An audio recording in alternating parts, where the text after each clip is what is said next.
Good morning, it's Tuesday of our prayer week. I hope you had a good time waiting with God yesterday. Today I'm going to follow on from that thinking, and today we're going to think about waiting with purpose and waiting with promise. What does that mean? What does that look like for us today?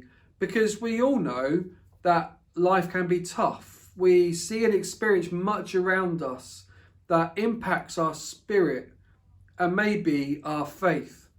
Maybe we begin to question God. Maybe we begin to ask God those questions that we've allowed to kind of be hidden for a while. Maybe we ask the questions we don't really want to. Or maybe we even have doubts that crowd our mind, and the worries of our life begin to determine our decisions and even our faith.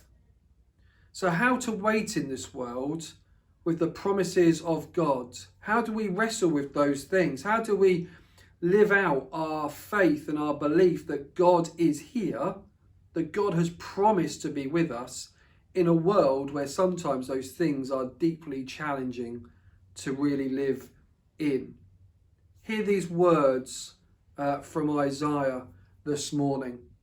Isaiah 40 verse 25 to 31 says this: "To whom will you compare me? Or who is my equal, says the Holy One. Lift up your eyes and look to the heavens, who created all these. He who brings out the starry host one by one and calls forth each of them by name. Because of his great power and mighty strength, not one of them is missing.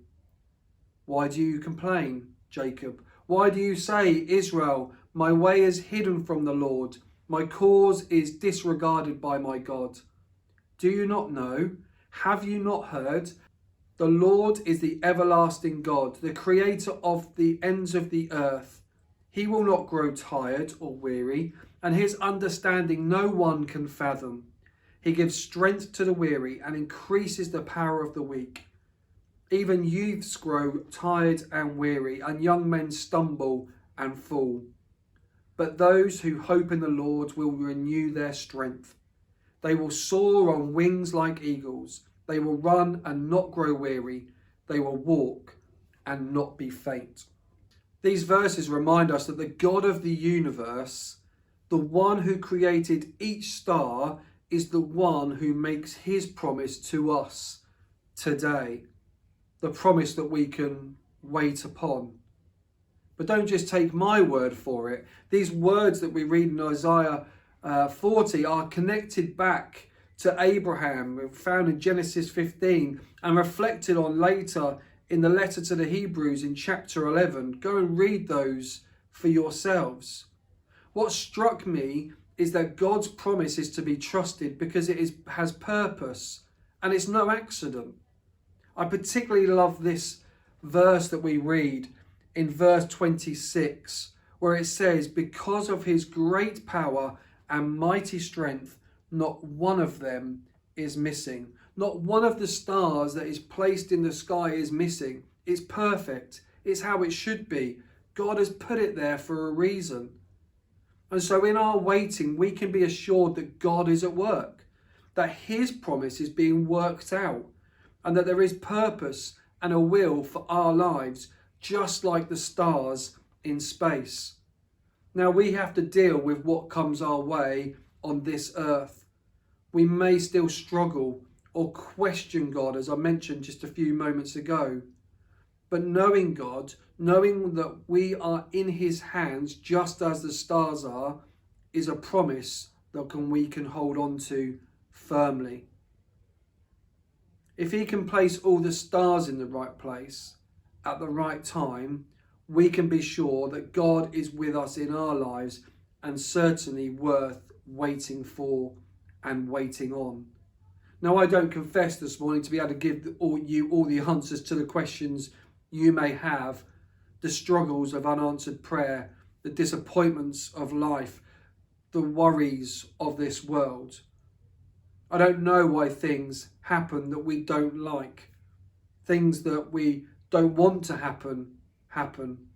And I can't always give you the answers as to why than what their purpose may be for you at this moment. But I do know that in these moments, for me, for you this morning, God is at work. And his promise, like the stars that hang in space, can be trusted to be in the right place at the right time. For Isaiah goes on, as we read, to say that he gives strength to the weary and increases the power of the weak. Even youths grow tired and weary, and young men stumble and fall. But those who hope in the Lord will renew their strength. They will soar on wings like eagles. They will run and not grow weary. They will walk and not be faint. Maybe we would do well to remember that the best thing that we can do sometimes in these situations is nothing, but to wait in the promise of God and allow his promise to show us the purpose that God has for us, even in our darkest, most doubting moments. Like the stars in space, nothing will be missed when we wait on God, for he is the creator of the universe, the creator of you. This was no accident. It has purpose. And I pray today that you will wait in the promise of his word and the promise of his love. May God bless you today.